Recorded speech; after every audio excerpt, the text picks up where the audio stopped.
Like, I didn't know what song I thought it was.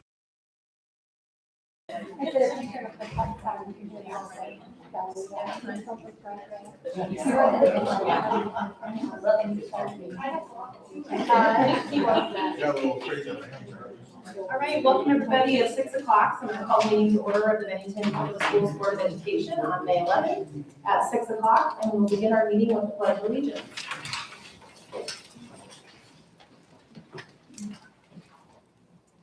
I pledge allegiance to the flag of the United States of America and to the republic for which it stands, one nation, under God, indivisible, with liberty and justice for all.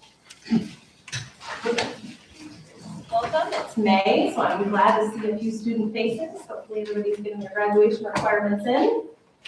We are going to begin the second part of our meeting with a public forum.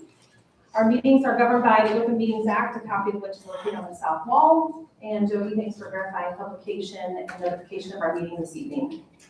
Back to public forum. If you're interested in speaking, if you'll pick up one of these gold colored sheets in the back of the room, we're happy to have you come and address the board. Just a couple of ground rules. We keep the time on those to 5 minutes or less. If you'd like to discuss a personnel or student topic, our policies require you to go to the administration first. And otherwise, just general rules of professional conduct as a business meeting. I think we have one person that would like to speak this evening. If you'll just come forward, state your name, and we will have Stacy keep track of the time for me. So Carol Dussel-Cerny.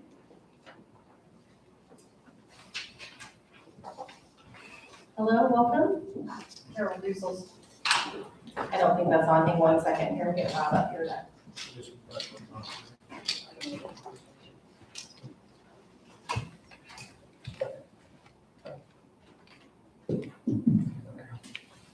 Carol Dussel-Cerny, and this is super short. When I looked at the curriculum things, I'm embarrassed to say I wasn't sure what all 4 of those were, so I'm hoping somebody will tell me tonight.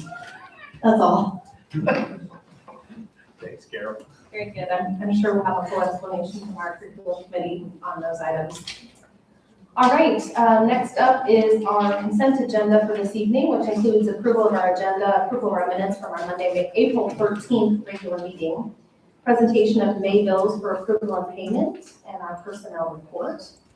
My understanding that Jeremy and Tim have bills this evening. Is there anything that you'd like to highlight for the rest of the board? Nothing online. Okay. And we all have an opportunity to review those as well. I move to approve the consent agenda as presented. Second. Thank you, Tim. Jody, call the roll, please. Jeremy? Yes. Tim? Yes. Kara? Yes. Joe? Yes. Steve? Yes. Allison? Yes. Motion passes. That brings us to our reports and presentations section of the board meeting, and we'll begin with our administrative reports. Our elementary report by Mrs. Delwo. Thank you.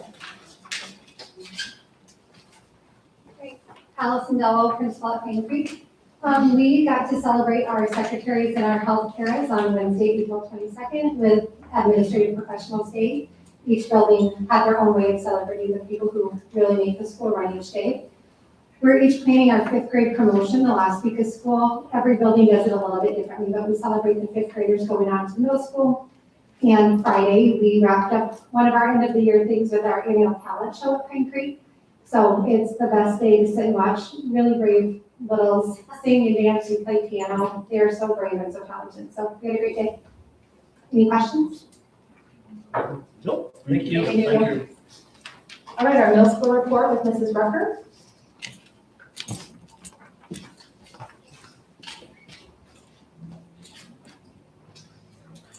Good evening, Renee Rucker, building principal at Bennington Middle School. Like the elementaries, we are wrapping things up for the year, Bennington Middle School and Bennington South. There's always a lot of different celebrations, 8th grade celebrations.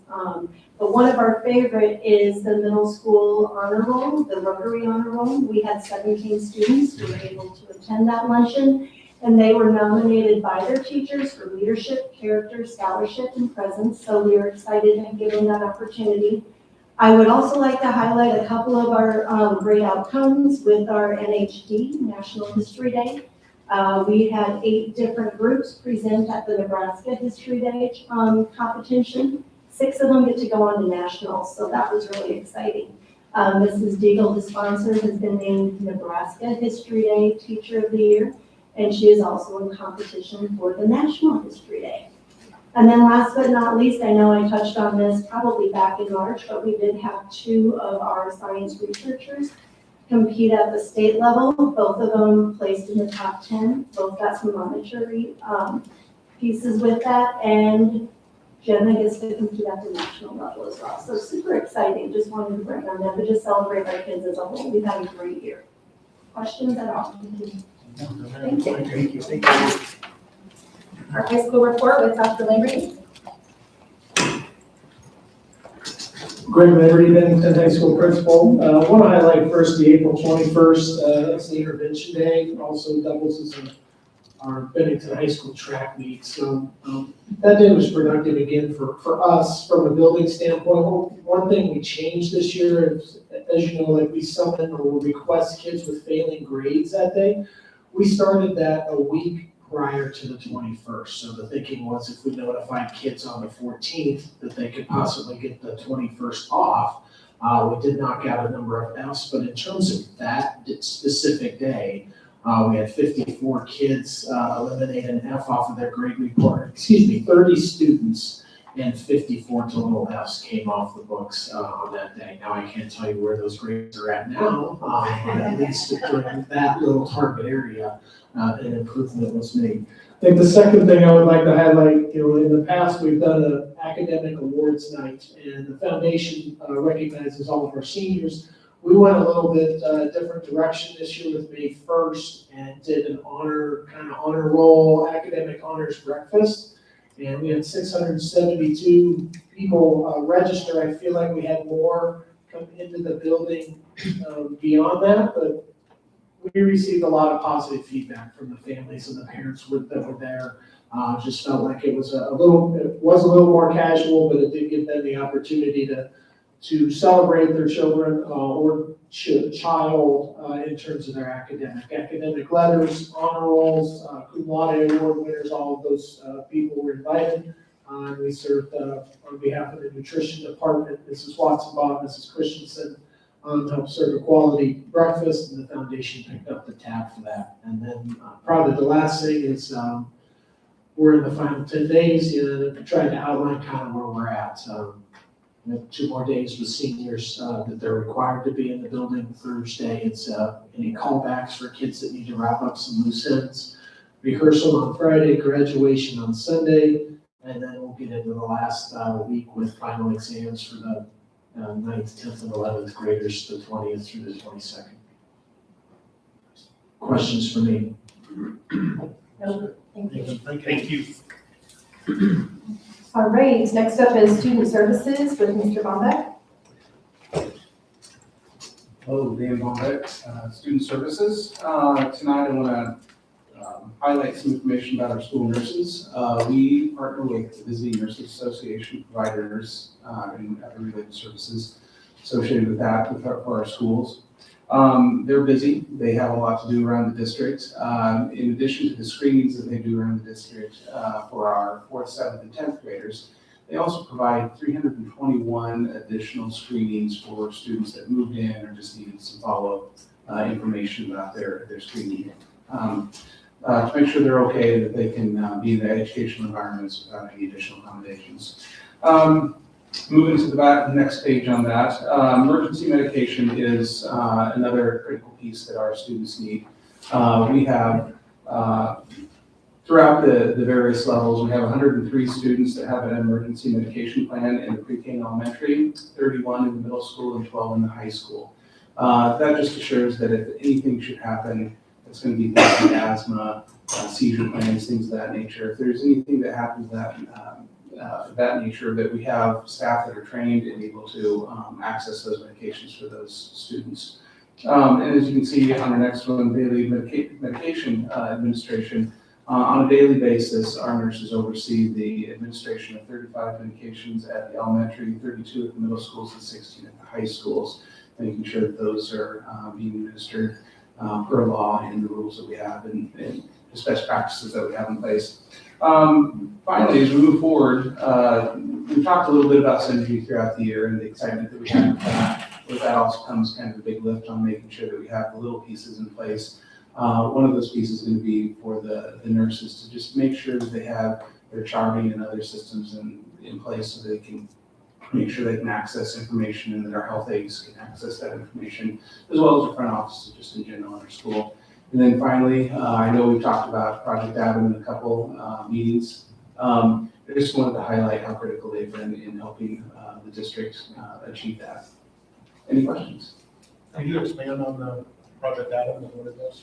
Yes, Project Adam is basically heart safe schools. So if we have any concerns with students that have heart conditions, we have a response team at each school that's able to get the AED and administer that life-saving support for those students. Each school has a trained school or a trained team for that the nurse is very highly involved in and making sure that they have ongoing training and make sure they understand any updates that might come along. Perfect. Thank you. Thank you very much. All right, curriculum instruction assessment. And we'd like to introduce the new Dr. Feeney. I think it's embarrassing tonight, but just wanted to remind the board that he received his doctorate, so congratulations. Thank you. Nice of you to say. Jimmy Feeney, Director of Secondary Education. First three things are really just more review. Our adoption cycle and now, Dr. Tyndall now fill you in on, but we want to recognize those people that spend the time building their sub-plans, reviewing materials, coming in after school to look at things. We really appreciate their diligence and their work. So you can see we had an elementary and a secondary team. Some of our time was together, but most of it was in our different levels. And we came out with some great products we're excited to recommend later today. From an assessment standpoint, our spring testing window, we are starting to close that down. So we have completed all of our required assessments, the NSCAS assessments through the statewide requirements, and then our district assessments, we'll finish those up as well. AP tests also should finish up this week. Summer school, just a reminder on the top there of some of the criteria, the times, and how those are established. Those summer school principals have done a great job of being ready to kick off here at the start of June. And finally, professional development. Dr. Tyndall shared about some of the pieces and the core principles we based our development on this year. We just wanted to let you know that's part of the 3-year plan. So as we implement PLC practices across the district, we want to ensure that we're doing things with a systems-wide approach. And so this year included a couple systems of teacher clarity and an instructional model. Next year, question 2 really focuses on that assessment system and being balanced and how we look at student achievement so that we know if they're learning along the way. And so that'll be the focus of that as we roll out questions with that PLCs. And then the following year, we'll get into those students that, we've mastered that curriculum or need a little extra support, and that'll fall into those MTSS process and those enrichment processes. So we're excited to be able to dovetail those in as we're working on those systems to have a vehicle like PLCs to help us bring those to fruition for our teachers. Any questions I can answer? Thank you. Thank you. Before we get Dr. Feeney, I was going to say, can we give her a round of applause for Dr. Feeney?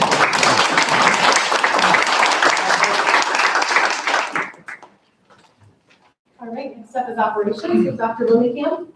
Good evening, Assistant Superintendent Matt Lillicamp. Okay, just a few things to highlight.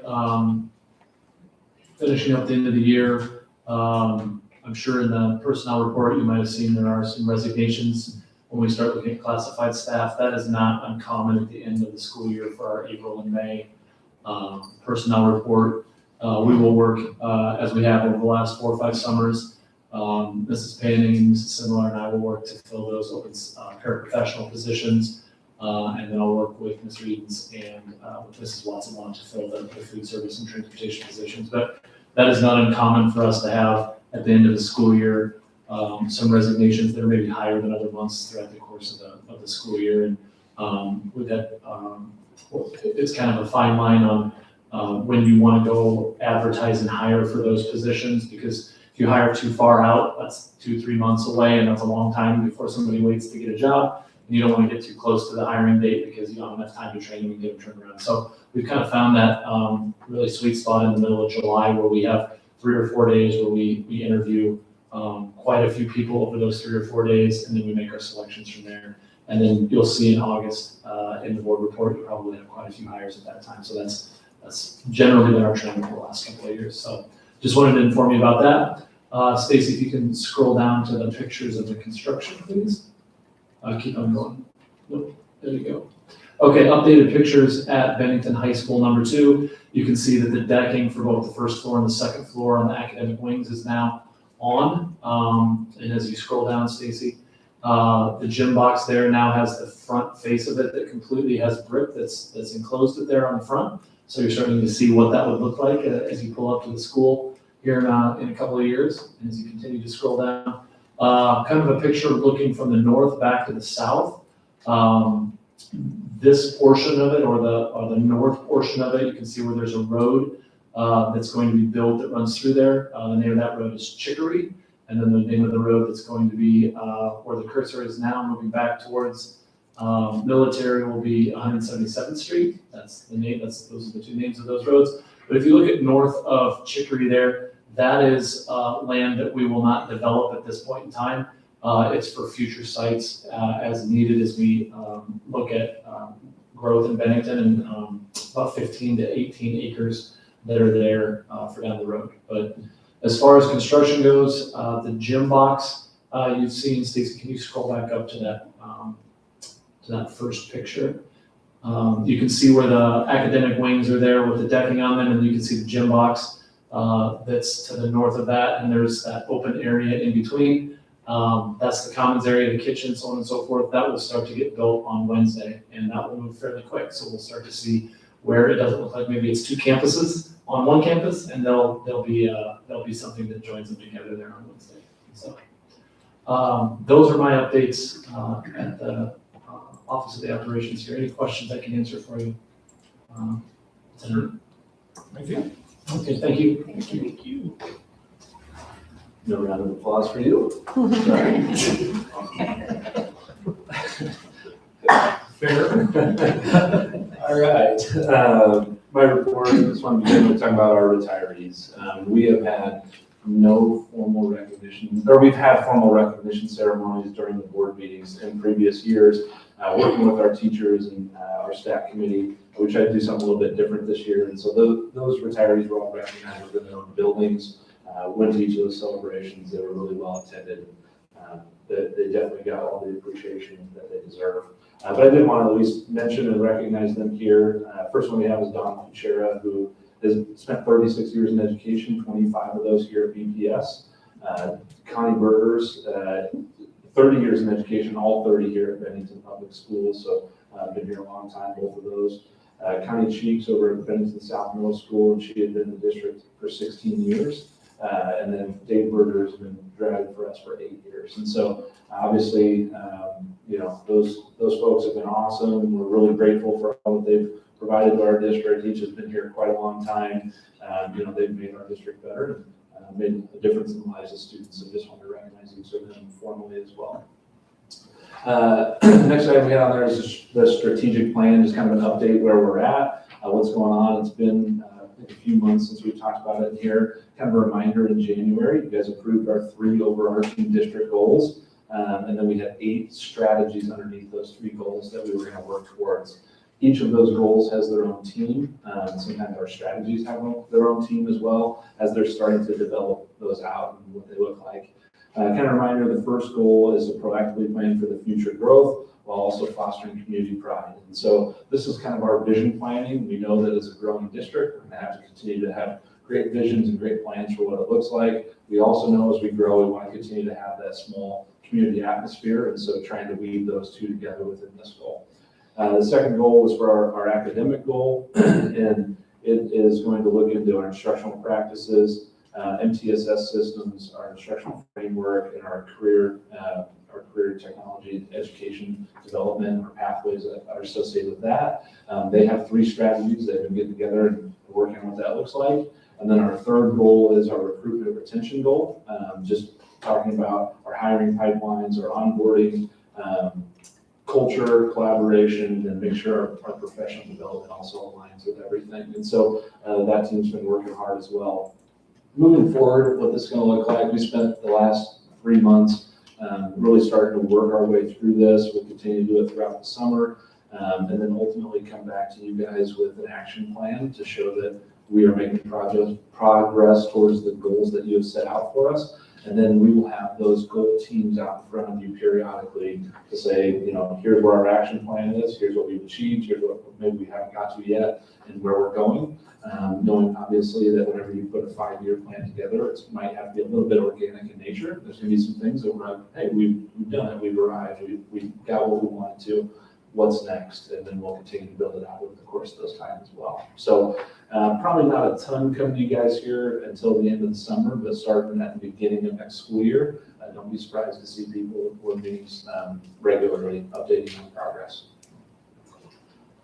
And the last thing I had on there is just quickly the School Finance Review Commission. It's been a few months since we had an update on that. A reminder, this is a commission that was appointed by the governor's office to review the school finance system and how it works, and ultimately make recommendations to the legislature each year on December 1st. I think the last time we spoke was November, kind of where we were at with that. Since the commission's been meeting, but we've broken into 2 groups. The first group is the needs and resources side, and so that would be the TIOSA model. The other group is the spending side, just reviewing school spending and what that looks like. My time has been on the needs and resources side of it, which I'm excited to be on because we are one of the most highly equalized districts in the state of Nebraska. A reminder, needs minus resources, resource evaluation most of the time, and state funding. And then if there's a gap, that goes into equalization. There's only 40 schools left in the state that get equalization, and we are one of the highest utilization of equalization needs. So when you think about the formula, what goes into a need, whether that takes us up or down, that's real dollars for us. It might not be for a low-levy school district. So that's where I've been able to spend my time. Ultimately, as a committee, yes, I'm there and I'm representing Bennington, but also looking out for the entire state of Nebraska, as that's the charge of the commission. We have really zeroed in on poverty allowance because there's been some issues recently within the poverty allowance within the state of Nebraska. It's by far one of the most complex components of the needs side formula. And so we've spent an exorbitant amount of time on that one area. We're getting close to making a recommendation, haven't got there yet, and then we'll expand out and keep going through all the needs side moving forward. And so it's been good work, it's been challenging work. It will continue for months and months to come, but I've enjoyed the process. And I guess I did want to mention, talk about us being one of the most highly equalized. About 25% of our funding comes from equalization aid, and so it does impact us pretty significantly. Any questions about any of those 3 topics? Sure. Okay, thank you. Thank you. All right, next up is our committee reports. I know the Building and Finance Committee met several times on various topics. I think we're going to cover most of those in the rest of the agenda, so if you guys are okay with that, we'll maybe cover that later. Certainly, if you guys have questions, let us know when the items come up. Do you have anything to report from the curriculum committee, or would you like to? Dr. Tyndall or Dr. Keenan, you want to talk about the 4 proposals we have in front of us? Yeah. Real quickly, just You real can quick. definitely do that. Please look on the It's the Marimba Club. The Marimba Club is a middle school drumming club. Why don't you go to the mic? Okay.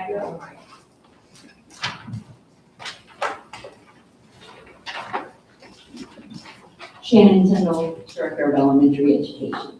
All right, let's talk about the 4 that we're proposing tonight. The first one is the elementary department leads. It's like a high school. There's 1 for each grade level. They meet with district office and define needs, talk about agendas for district-wide meetings, professional development, curriculum development, and really consistency of what's going on in our classrooms across the district. The second one, Sorry, Shannon, sorry. This is one that came up last year and we thought about doing, and we did not do it. We did the high school at the time, and our ask at our elementary at that time was, let's maybe pilot it for a year and see what it looked like. And so we did have teachers that took on the department leads and they volunteered and piloted it throughout the course of the year. It went really well, and so then the proposal came back this year. And I think that was part of our discussion. They did exactly what we asked. Yep, exactly. Yep. And then Marimba Club was at the middle school and it hit the third year of its club, making all those requirements, and so that's something we're going to negotiate agreement next year. And then the ACT Academy is an opportunity for our high schools to support some of those, pick a targeted group of students. They did get a foundation grant this year, so they were able to trial that out and selected some students, invited them in, but it gives them another means of every kid will have the opportunity to that on in college. Every kid will have the opportunities in the ACT study sessions, but when you have that targeted group that you want to work with, it does give them that opportunity to do that and try to support another group of students in a little bit different way. Perfect. And then private data, we've already talked about. The Amazon. Thank you. You're welcome. All right, next up is our coordinator report, and Blake Thompson is here, Executive Director of our foundation. Welcome, thanks for coming and giving us an update. Thank you for having me. I appreciate being here. Blake Thompson, Executive Director of the Bennington Public School Foundation. I'm going to share a little bit with you about our year. We've had a great year and kind of where we're at and where we're going. So, Hang on, I froze. she's frozen. I can talk just a second about the ACT Academy since that was fresh on our mind while that gets up there. Those are great, and we love supporting pilots like that can eventually be written into curriculum. That's where the innovation starts, because you don't know if it's going to work, and the district doesn't have to commit to a long-term portion of it if it hasn't had a chance to kind of get its feet on the ground. So it was really successful in a little bit that I have seen it. I've been working with Dr. Lamberty and Mrs. McGrew at the high school to kind of see it. We're paying out right now, the grant's finalizing. So that's been really exciting, and we're gonna finalize it with some recognition of the students. So it's really neat to see that. So to show that a little bit. We'll just, I always think it's important since I come once a year to remind you of our mission and vision. The part that I bring up is our vision got a restructure 2 years ago when I started, and when we redid our strategic plan. And I think the important part is that middle section that says we are here to bridge gaps for all students. And we do our best to see that in how we select grants to be given and how we itemize our funding. Our staff is a mighty group of people, and they are all right there. So if you see them around, you can thank them. You'll see that our biggest portion of operations is All-Star Kids program, which is our financial backing to help us do the great things we do in addition to our generous donors. And speaking of All-Star Kids, then we have our full-time site directors. We've had a really great year of hiring. We've hired some really strong individuals, and I'm excited to see what they do this summer. They have a summer camp theme to really engage students so that it's less of coming back to school in the summer and more fun. So we have a lot of outreach and field trips planned, and these individuals have helped make all of that happen. Our board of directors are highly skilled. We really have a great board. They're involved with many different committees. They respond so quickly and with thoughtful ideas. They meet often to keep all of our operations moving forward. So a thank you to them as well. This is our impact that we've had this year so far. That number of students keeps raising, but so does our financial impact, as well as our teacher and staff, and that school service is going to raise soon too. So we're excited about seeing all of that into action. Our 3 buckets of funding that we support are Blue United, Blue Nation, and Beyond Blue, which student, staff, and future success. These were added in kind of as 3 major areas, and they help us when we're meeting with donors or when we're allocating money, because they can specifically pick the bucket that they want to support, and then we can funnel it in that direction. Our strategic plan has been in action for 2 full years this April. Our 4 areas were optimizing operations, amplifying student impact, building the brand, and diversifying and increasing our fundraising. We went through at our April board meeting and looked at a checklist of what we've accomplished. And we have accomplished some great things, and it's been great to see all the things. I listened to Dr. Claus talk about the district strategic plan and how some of it organically happens and you can't plan for it, and that happened to us too. But we're in a really great direction, and we've been kind of using the theme of this year as navigation for the future of those buckets, for the future space, for our future staffing, where we're growing. That was our gala theme and our theme for the year, and we're seeing that navigation come to full fruit with the strategic plan. So, our staff committee is in its 2nd year. I stole this idea from Dr. Plaza's staff committee and thought we need cheerleaders in each building as our district continues to grow to cheer for the foundation, but not so much cheer for us, but to increase engagement. And we've seen classroom grants, applications increase. We've seen attendance at things increase. So these individuals meet with me bi-monthly.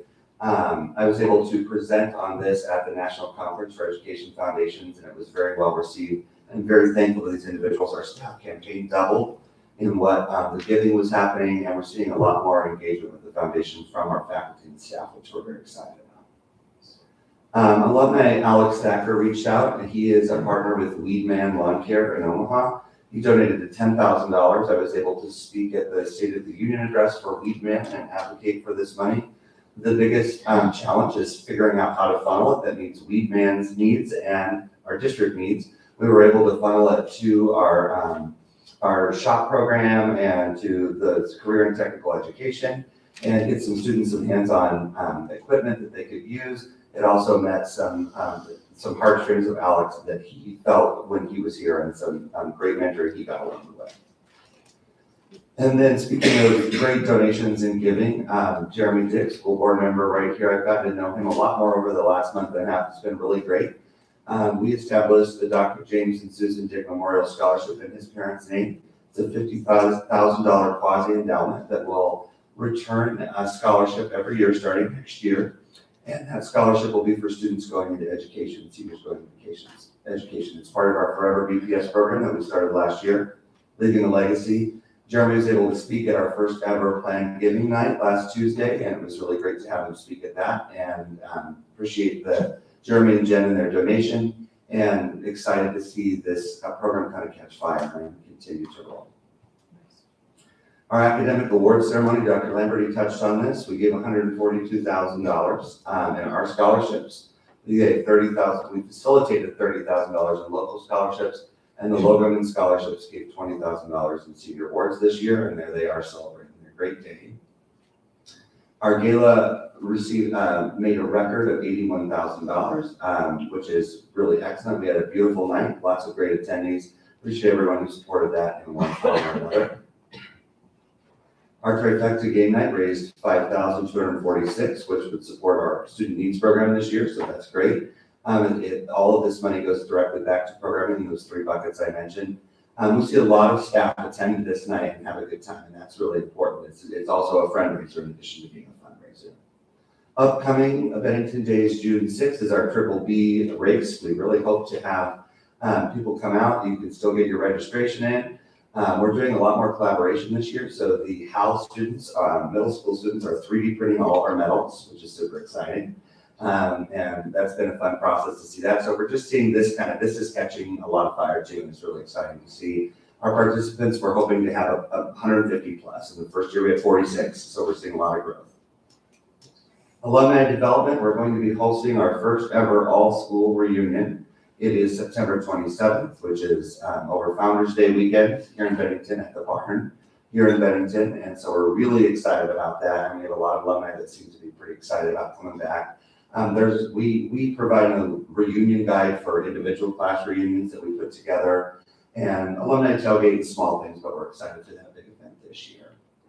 And as we just wrap up, I want to share a few more things that come in. First of all, thank you to the district and Joe and Dr. Claus for being a liaison as a part of collaborating with us every step of the way. In addition to that, we've got a couple other programs that have come to fruition since I sent this. One I want to share about is summer backpack food program that we're putting together. The foundation is facilitating this with the Bennington Food Pantry and the Bennington Women's Club. So because there is not a summer lunch program in the area for students that may not get lunch and that regularly get it through the school during the school year, the foundation is working with guidance counselors to put together names of families that need that, and then the women's club, the foundation, and the food pantry will fund it, and they will do all of the boots on the ground work to put them together and help families either get them delivered or pick them up. So that'll be happening weekly. I appreciate the district's support on that, and that's a new thing that just has gotten finalized in the last couple of days. So excited to see that insecurity be met. That goes back to that mission of bridging gaps for all students. The best way to know about us is to follow us on social media or make sure you're getting our monthly newsletters. And we appreciate all of your support. Any questions? Sure. Okay, thank you very much. Thank you. All right, next up is our spotlight report with our math textbook adoption. So Dr. Tyndall and Dr. Keeney will help us walk through that.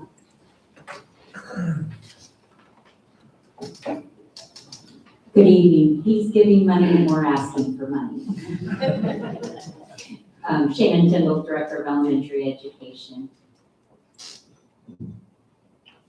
Jimmy Feeney, Director of Secondary. Okay, like you just mentioned, we're here to talk about our math adoption and proposed materials.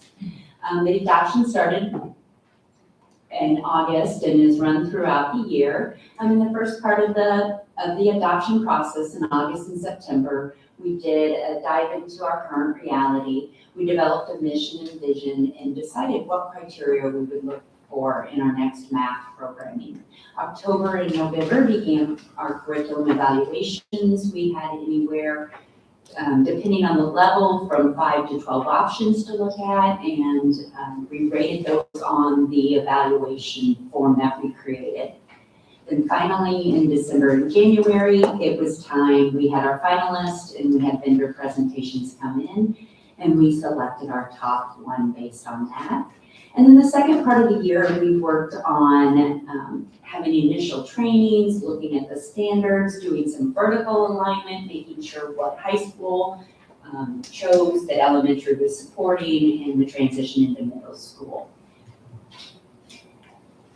All right, I mentioned we wrote our vision for math. We do very well in math in Bennington, and we wanted to continue those high standards. And as you can see, we have our vision statement. And along with that vision statement, we looked at banding grades and what we wanted students to know and do in mathematics. And so we also developed proficiency statements to make sure we were on track and supporting the vertical alignment. Well, here's the good stuff. There's 3 components that we're proposing tonight for the elementary adoption. And this would be a K-5 materials. The first is the core, and that what we're proposing is Amplified Desmos Math. That is what happens in every classroom, the core instruction. The next component of the adoption for elementary would be a diagnostic assessment. We're recommending in-class math. This will help us progress monitor and target areas of strength and weakness for our students. And the last component of the elementary adoption is an intervention for those who have targeted areas of deficiency. And then along with that, a deeper dive into where that deficiency is a diagnostic called Ames-Webb Plus. And that would be done by our math specialist or interventionist. So in the secondary, we ended up looking through an updated version of Big Ideas Learning. A couple of the things that the teachers really liked was the success our students had. And so 6th, 7th, and 8th grade, you'll see that title is Math and You, which is just still by that same parent company, Big Ideas Learning.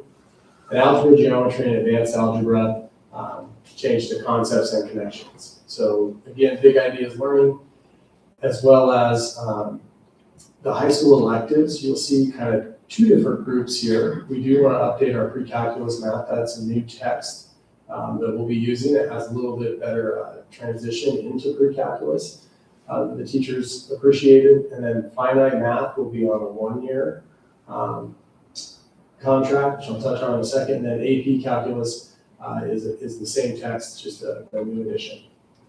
In the spring of 2027, we will look to adopt our AP pre-calc, our AP stats along with finite. The reason for this is pre-calc and stats are in, they have one more year on their contract. So there's not a reason to leave that this year, as well as they're both getting new AP tests. So it's nice to get the newest tests with those tests. So that's actually really fortunate timing for us. And then finite math and intermediate algebra, we considered adding the dual enrollment components. So we're going to work with the colleges this summer to see what our options are in that text. So that's the reason for the 1-year access on that one.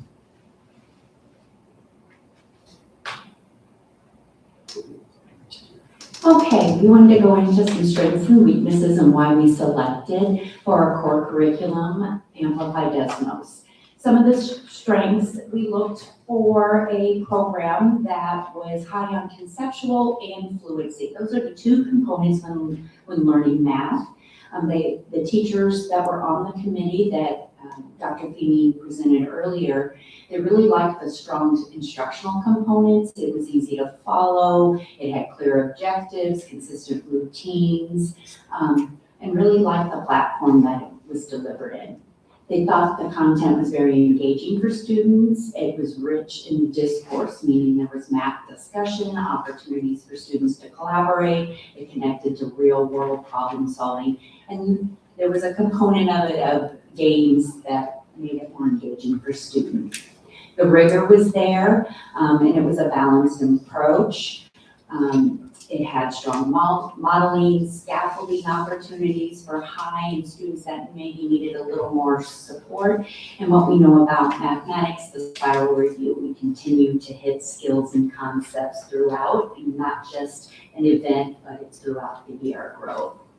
Differentiation, I kind of mentioned that it met the needs of all learners, no matter where they were in their math learning. And then the digital integration, it's a familiar platform because we use Amplify for reading. They understand the platform, how to use it. They loved the editability of materials and just easy to use digital resources for teachers and students. With any program, there becomes weaknesses, so we wanted to be transparent in some of the weaknesses of the program and things that we're going to have to develop through the adoption. This is a new math curriculum. It doesn't have the longevity of practice within classrooms, but it has been field tested in the districts that did field test it, and the research behind it we thought was strong enough to move forward. The materials and preparation, when you adopt a curriculum, we've always talked about it's a 3-year cycle. The first year you're learning it, the second year you're feeling more confident, and you're embedded in the practices and understanding in the 3rd year. So there will be some setup and some learning curve for our teachers. Time constraints. Any curriculum comes with a vast majority of materials. We have dedicated 75 minutes to math instruction daily in our K-5 classrooms. Well, there's more than 75 minutes of materials, so how are they going to get it all in, and what is the best use of the materials? And then the content, even though it has math discourse, our previous materials had explicit vocabulary development, so they're going to be very cognizant of that and intentional about the vocabulary development, because we know that's important as they develop more complex skills or introduced in the later grades. And then the Nebraska Standards Alignment. Any math curriculum that we looked at is more geared to nationwide standards and not the Nebraska standards. So all the curriculums we looked at, we're missing time and money in K1, and the Nebraska standards have money for K1 students. So that will be an addition. There'll have to be a greater alignment for us. All right, the money. The Amplify Desmos adoption is an 8-year adoption, and it includes all digital teacher and student resources, the hardcover editions, and an 8-year delivery of student consumable texts. This is a little different than I want to point out in the cost. Annually in our past math curriculum that we had for the past 8 years, we had an annual cost to buy the consumables, which is on average about $22,000. That is embedded in the cost. It will go for 8 years. if we have growth, we bought for the numbers now, there could be some additional costs to add for growth in the future. And then this curriculum comes with manipulative kits and student centers, which we previously had to purchase separately. And that was an average cost per classroom, depending on the grade level, 150 to 400, but this is embedded in it. And then it comes with the professional development in the first year. The total price of Amplified Desmos is $800,000. The second component, the in-class math and Boost Math, this is a one-year pilot. This is an intervention program and an assessment tool to guide our teachers' instruction. We're saying 1 year because we want to make sure it is addressing our student needs and it is aligning with such other assessments as our math. And then why it's a 50% cost, we get it for all teachers and all students, but because we've gone into a pilot agreement, Amplify has agreed to pay for 50% of the licenses for our students. Well, we'll do 50 and they'll put in the support for implementation. Of course, hoping that it turns into an 8-year adoption. Total purchase price for the in-class math and the Boost part of it is $27,300. And the final component, which is our intervention piece, a deeper diagnostic for our students that are struggling in the area of mathematics that our math interventionists will use, is 190 student license. That's usually an average number who qualify for intervention. That is $855 for the add-on. And we'll talk about the total cost at the end. Okay, for our secondary math in the 6th through 12th grade, when we look at, so when we looked at the secondary math adoption, one thing we appreciated was we are in this current curriculum, and as you heard Dr. Kendall say, there is an implementation period. One of the pieces we really like is that we do very well in it, and we have an opportunity to look for where we have those gaps. And so as we went through and we found the strengths of this, we had a strong alignment to our math standards. And that's one thing the teachers really appreciated. When it came down to curriculum and instruction, Big Ideas platform does a really good job. In the middle school, you can see some of the changes they made. It's very you-centered wording, so students can identify the problems. Teachers really appreciated this. It really fit the middle school well, and they thought the students would respond well. And from the high school, the curriculum really tied to careers. So they liked that there was that tie-in back onto that careers piece. This was one of the few curriculums that allowed tiered resources. And so the intervention library, a lot of them will have tiers in different grade levels, but you only have access to your grade level, and this they had access to all grade levels, which was a big need, or a big thing our teachers use in times of need. And then as we utilize this program, a lot of the things that teachers said we were missing or they would want to change in our current curriculum when we evaluated it, Big Ideas did a good job of addressing. So you can see that quote there, that anything I would have changed is changed. And then so many things that with new adoptions, sometimes you don't do something because it makes sense in your transition, and then you look back later and say, oh, this actually has a better piece for that we could add back in. The biggest weakness by far for us was the digital platform. It's right now, year one, it's being piloted more to replicate what it currently has. The intuitive processes that you see in a lot of the other platforms, they're in the process of developing. So we're gonna see pieces of that rolling out over the summer and fall, which is kind of a bummer. It's not ready in our first year, but when we come back to that adoption component, the most important component was that curriculum instruction. I mean, the digital pieces will be there in time. Then as we looked at our electives at the secondary level, the common strengths that we looked for in those were that we aligned to those advanced math topic standards. So we want to ask our question, are our kids doing well in college level courses? Our electives prepare them for. So the digital tools were important for teachers. They wanted to make sure they had additional resources for student learning and practice, as well as if it was an AP class, what the AP preparation looked for. And kind of, not necessarily comically, but the most common comment we heard was, why can't we just have one publisher do all of the subjects really well? Because that way we could collaborate a little bit more on the platforms and the subjects. So Those little kind of nuanced pieces in that. For the secondary math purchase, if we're looking for our 6th through AGA, we're looking at an 8-year adoption with student digital resources, classroom sets of paper textbooks, digital and paper teachers editions, and 1-year professional development. That is at $382,933. And then for our electives, again, with the nuance that we'll have to add 3 more next year, we're looking at 8-year adoptions for $33,003. So again, that also includes the classroom text, teacher editions, and 1-year professional development. So when we bring all this together, if we look at kind of our 3 pots, our big adoption for the elementary, the secondary, and then those electives, we're looking at a total price tag of $1,244,091.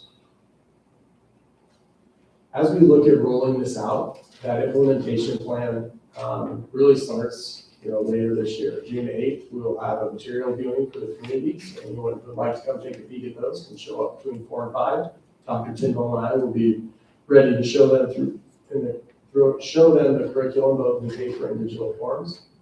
As we get into the spring and summer, our teachers have begun the curriculum writing process, but they'll continue to finalize that as we head into the fall. And then in the fall, we'll have teacher implementation training. So this will include half-day trainings for all of our teachers that teach math. And then in the fall through the spring, we'll also have kind of 1-hour sessions, 2-hour sessions that our math teachers can utilize for those needs throughout the year. So there's nothing like getting into it with students to really understand what you need to be able to do. And then we'll finish up the year with next summer. A lot of times in the spring and summer, teachers are looking towards how do we improve for that following year. So are there any questions with the math adoption that we can answer for you? Thank you. Thank you. Thank you.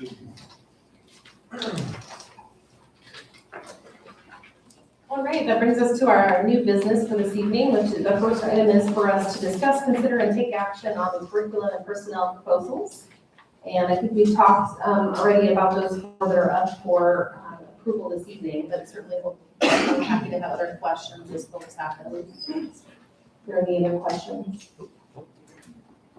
All right, is there a proposed motion? I move to accept the recommendations by the curriculum committee for the 2026-27 curriculum and personnel proposals, number 36, number 25, number 3, and number 48, as outlined in April 13th, 2026 curriculum committee report and pending 26-27 budget. Thank you, Steve. Is there a second? Second. Thank you, Joe. Jody, call the roll, please. Allison? Yes. Jeremy? Yes. Tim? Yes. Kara? Yes. Joe? Yes. Steve? Yes. Motion passes. The next item of new business this evening is for us to discuss, consider, and take action on district purchases. Dr. Middleton.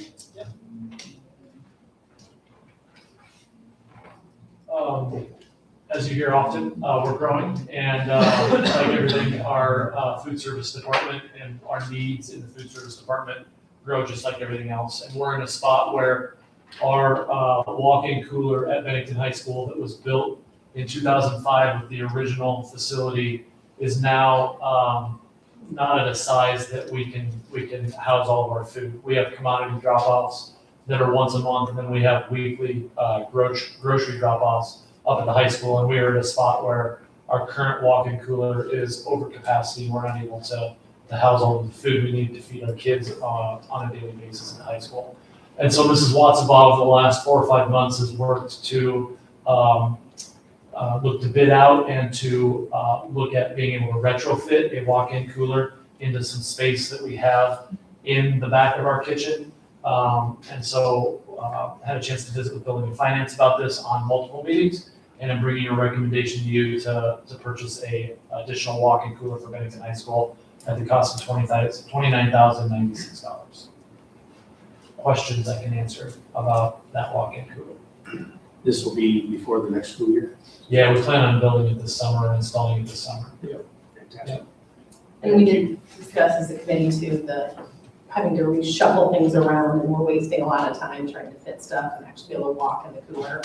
And so I appreciate all the effort to try to find another solution, because it's just a necessity at this point. Yeah. It's a unanimous recommendation from the Building and Finance Committee. Sorry, Tim, I didn't mean to interrupt you, but No, you did not. Totally great. any other questions from folks? I move for approval of the district purchase as presented. Thank you, Steve. Thank you, Tim, for the second. Jody, call the roll, please. Allison? Yes. Jeremy? Yes. Tim? Yes. Kara? Yes. Joe? Yes. Steve? Yes. Motion passes. Thank you. Thank you. All right, next up is for us to discuss, consider and take action on bid contracts for the second high school project. Dr. Claus? Yeah, so we had our huge bid opening in November that was like, I don't know, it was 70-some bids. There were 3 that we did not receive any bids on, things that we put out and nobody came back on. And so we've been carrying an allowance for those amounts, knowing that we would have to come back to it at some point. Hausman did go out and seek some additional bids, and we did get some people to put those in for the wood framing material and the spray foam insulation. And so recommending approval of structural component systems for the wood framing material and Nebraska building products for the spray foam insulation. These total bids equal $98,469. Our pre-bid or the allowance we were carrying for it was $114,652. So these are under bid or under our budget, just over $16,000. We still have one more that at some point we'll bring back to you, but we recommend these ones for approval. If these were to be approved, our total bids approved to date are $87,614,275. And so we're in good shape. We continue to move towards being under our GMP and everything that we've communicated along the way. I just want to verify DLR and Hausman have vetted these 2 contractors and they're comfortable with their ability to perform under contract. Yep, yes. Worked with DLR and Hausman after it went out to make sure that they felt confident, and they do, and I think we're good to go. Great, thank you. Any other questions from the board? All right. I move to award the bid contracts for wood framing materials to Structural Component Systems for $18,338 and spray foam insulation to Nebraska Building Products for $80,131 for the second high school project. Is there a second? Second. Thank you, Jeremy. Jody, please call the roll. Jeremy? Yes. Tim? Yes. Kara?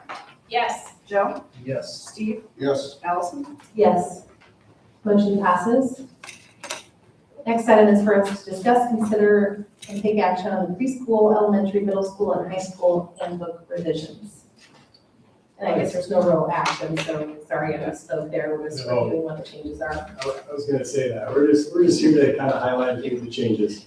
One of those in all of them, I'll use the elementary as our example for some of the things. Up at the top, you'll see that all the mentions of Nepsis are switched over to Synergy. So there's some clerical things that we want to thank Stacy Hahn for taking care of for us in those handbooks. You'll also see that the graded scale is a 10-point scale. That was a change that we talked about earlier this year, so that'll show up in those handbooks. And as well as down towards the bottom of the page, those account balances. One thing we realized in our handbook wording, whenever a student has a negative, the parents do receive a letter and do receive communication. So we want our handbooks to accurately reflect that. So you'll notice a couple of those things, as well as head lice. Head lice is probably the most prominent in the elementary, but we want to make sure that our practices and procedures follow up with what's written and communicated with our parents. Most notable thing in the elementary handbook is those consequence guidelines. So you'll see that there was a legislative bill that changed the limitation of out of school suspension for K-2 students. And so if it includes more or less, if you have a violent act, that is another tool that administrators have for consequences in the elementary. As we move then on to the middle school, you'll notice the biggest thing in the middle schools is the grade reports, the quarter adjustments for those core classes. So if you remember, we talked about adjusting that schedule for those instructional needs in the middle school. So those grade reports show up in a few different places, along with those items we mentioned in the elementary.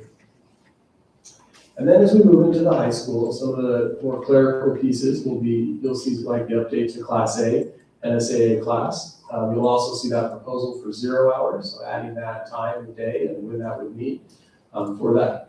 Some of the things that are a little more impactful that we want to make sure are very clear, if you look down towards student parking, towards the bottom of that first page, just with the number of students we have and the size of our lots, we want to thank Mrs. Rucker and her staff at Bennington Middle School, because they're going to allow us to find more spots for our students in this upcoming year, but there is also many challenges with, the number of permits, the number of stalls, and how we enforce that. So one of the big changes is with limited parking spots. We'll be looking at redefining a few of those things, so you'll find that in the handbook as well. The other two are on the second page, and one would be district technology. Right now, if students want to use personal technology in school, our HAPARA or one of our security measures is not able to be used, and so if a student brings a personal device, next year we're gonna ask that they or require them to use a district device for formative and summative assessments. That allows us to ensure and enables us to have consistent practices for our academic integrity procedures. So that was a change we made in the high school, as well as activity passes, just to help increase that revenue. Also gets us a little bit closer to those Class A prices for those non-varsity events, increase from $4 and $1 to $5 and $2 for students. So that is one other change we'll be looking to make in the high school that I want to point out for you. If you get reading through those and you have any questions, we'll be back next month. Thank you, we appreciate the highlights. All right, next item is for us to discuss, consider, and take action on the K through 12 math textbook adoption. And we had a spotlight report on that this evening, so everybody's up to speed on that. Yeah, the only thing I would add, you've heard quite a bit about it tonight already, but just on the budgeting side, we did anticipate this was gonna cost about 1.2 million, so we were pretty close. When they do these big adoptions, we just never quite know going in, but we're about $40,000 over what we anticipated, and it's gonna be a touch more than that because of the parts of the adoption that Dr. Feeney talked about that we're gonna have to pick up next year. When we did this last year, as a reminder, we were about $350,000 under budget, so, we get some right, but we're pretty close on that one. It would come out of the depreciation fund, which we currently have a budget, or a balance, of $4,879,000, but that is where we pay it from. And it will not come back up until 2033, 34. Feels like a really long time away. Does anyone have any other questions? I know we've had some updates along the school year. It's a pretty lengthy process for the adoption, but certainly if there are last minute questions, we'd like to get those answered. All right, I move to approve the purchase of the K through 12 math curriculum materials as presented. I'll second. Thank you, Kara.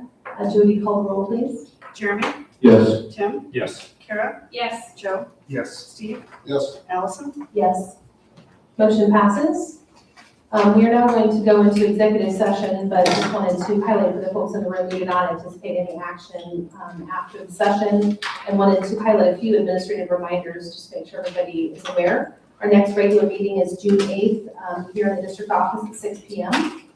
Take special note of our special meeting on June 1st at 5:30, which is our budget retreat here in the district office.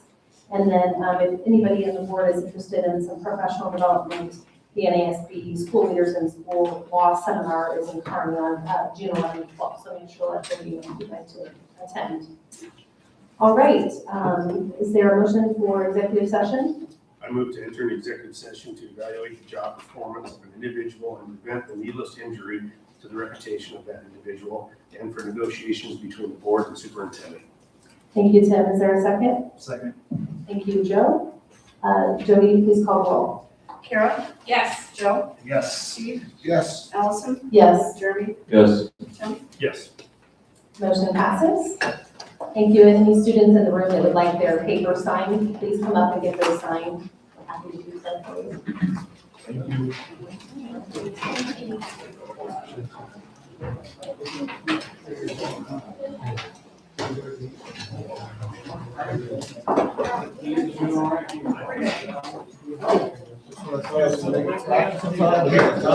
Trying to get off the way.